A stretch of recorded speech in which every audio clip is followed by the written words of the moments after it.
Hi, so this is my presentation on theater history. My name is Kaitlyn. So first off, we start off with the timeline of theater history. So we start off in the beginning with ancient Greece in the 5th century BCE and Roman theater in the 240 BCE. And we end up with postmodern drama in the 1900s.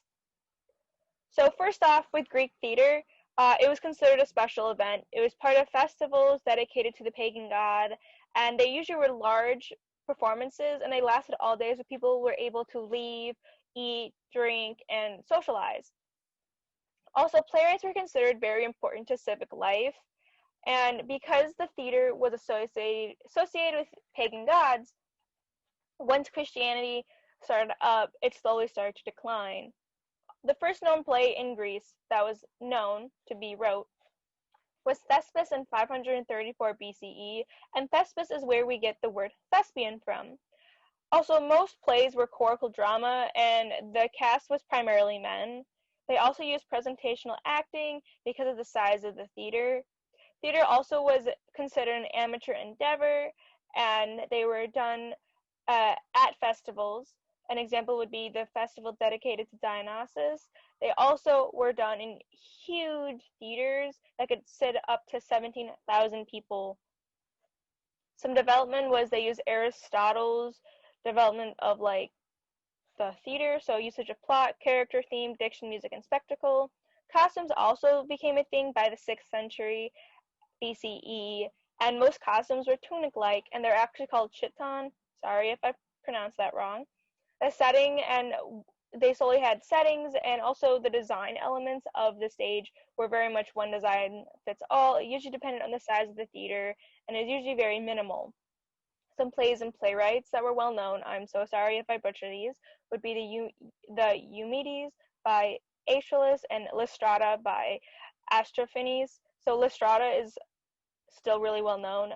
I've actually seen a couple rewrites of Lystrata as modern day dramas and comedies, and they are hysterical. I laugh my butt off.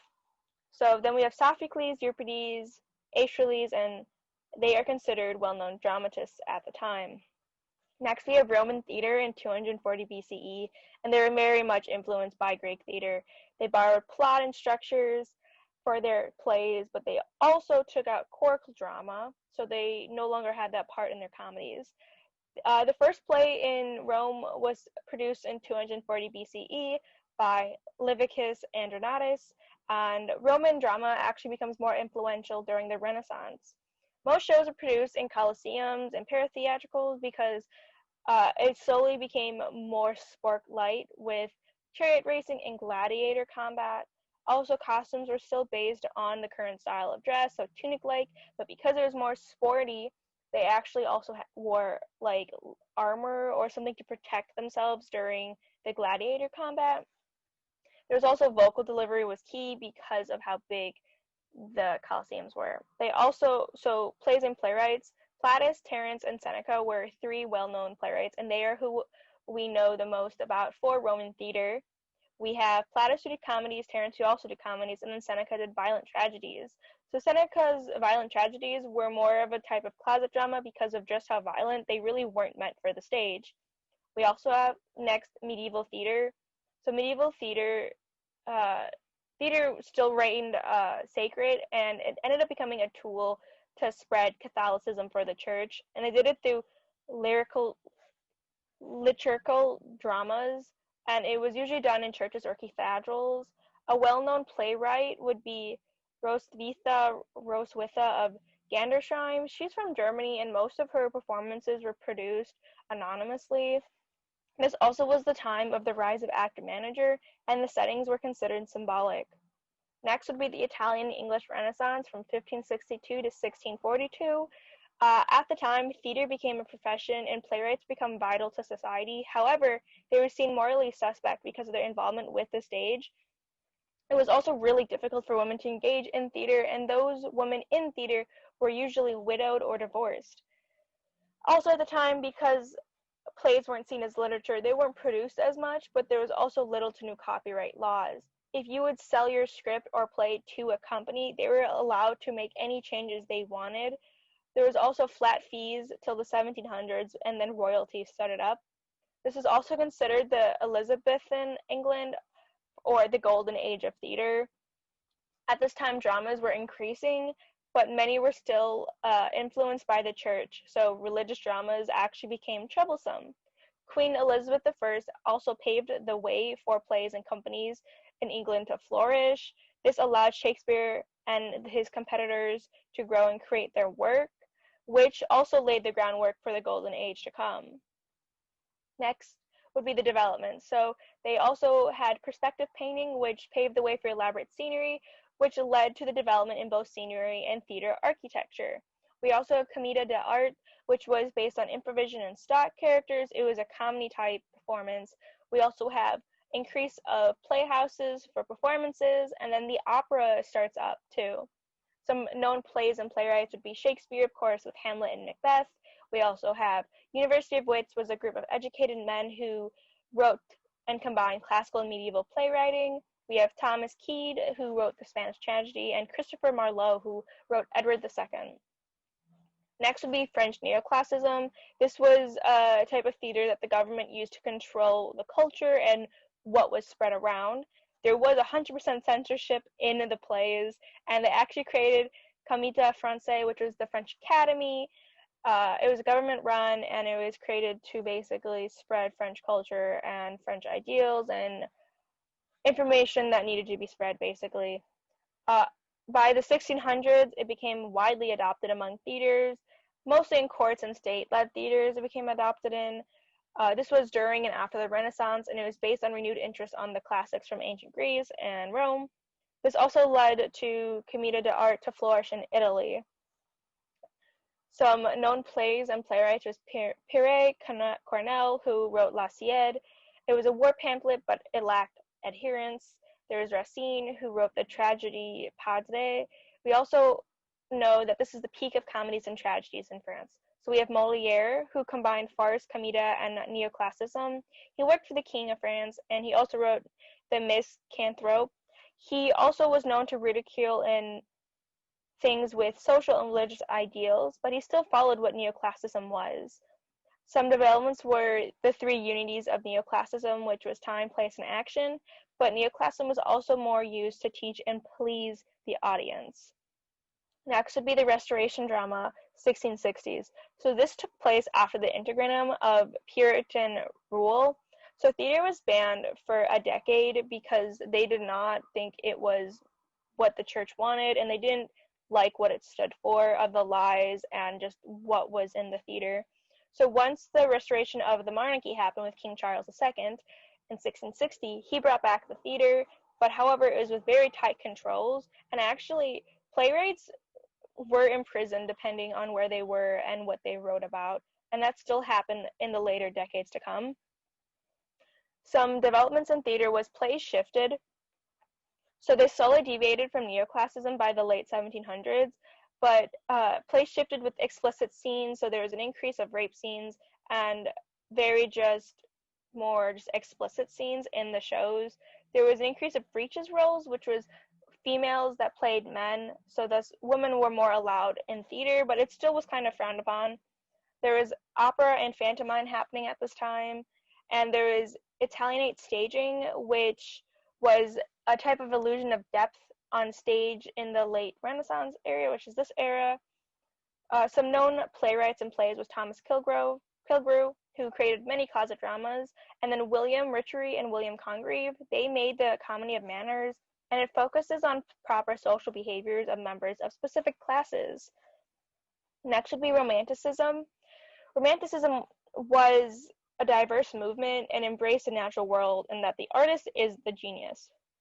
This was a reaction against the restriction of what neoclassicism was, and it brought back Shakespeare, and it emphasized emotions and subjectivity. It also paved the way for what is known to be melodrama. Melodrama is music drama that happened during the Industrial Revolution, and it became a form of escapism, but it was also a parallel movement to the movement of Romanticism. This was very popular in America and Europe, but it's no longer common today in the 21st century, but it is seen in films and television. So some developments would be plot focusing. It was very much more clear cut. It showed what was good and what was evil. There was also an increase of plot devices and elaborate detail in scenery. Most plays were episodic in plot, and it actually led to the start of the costume designer. Some major plays and playwrights was Gilbert de Péricourt, who was from France, Dion Buclot from Ireland, and a play called Ben Hur, which included a chariot race on a treadmill. Next would be realism in the 1800s. This was developed as a reaction against the escapism of melodrama. And one thing to note is that once the Restoration drama ends, everything slowly becomes a reaction against another. So realism is a reaction against melodrama. Melodrama is a reaction against neoclassicism, and so on. So realism confronts social issues of society, which was a reaction against what was viewed as unrealistic. It is still used today, and it outlived melodrama. This is actually one of the most prevalent forms of non-musical theater in the West today. So this emphasized historical accuracy, but also Charles Darwin, Sigmund Freud, and Auguste Comte contributed a lot to realism. So realism helped theater development with the five senses. Most themes were about the contemporary world. Everything was linear, so cause to effect. This caused that. This is the reason this happened. It included more character depth, like why is this person like this? What do they look like? What are some things that we need to know about this character? There's actually more historical and social context to it, and they actually moved to representational acting in the mid-1800s.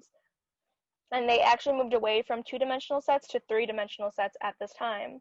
Some known plays and playwrights would be Eugene Scribe, Henrik Ibsen, who is the father of realism, and he was from Norway. He wrote A Doll's House and Ghosts. There was also Anton Chekhov for Russia, and August Strindberg from Sweden. We also have Tennessee Williams that wrote Cat on a Hot Tin Roof and The Glass Merange. Next would be like the other forms of ism theater, as I would say. So we have absurdism that started in the mid-1900s by Martin Esslin. It emphasized illogical and unknown conditions of people. It showed the world as hostile and chaotic based on what was happening in the 1900s at the time. We have expressionism that was in Germany in 1910 and exaggerates reality to show the innermost truth.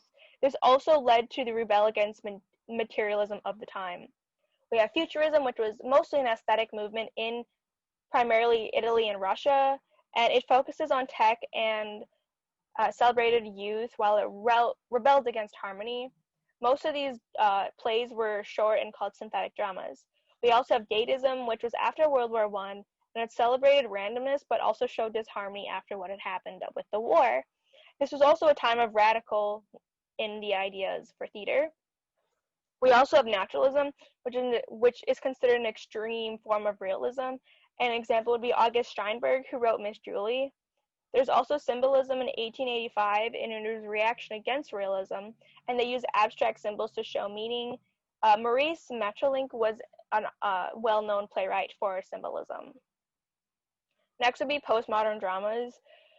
So postmodern drama is influenced by many anti-realistic movements, and the overall term is considered an umbrella term.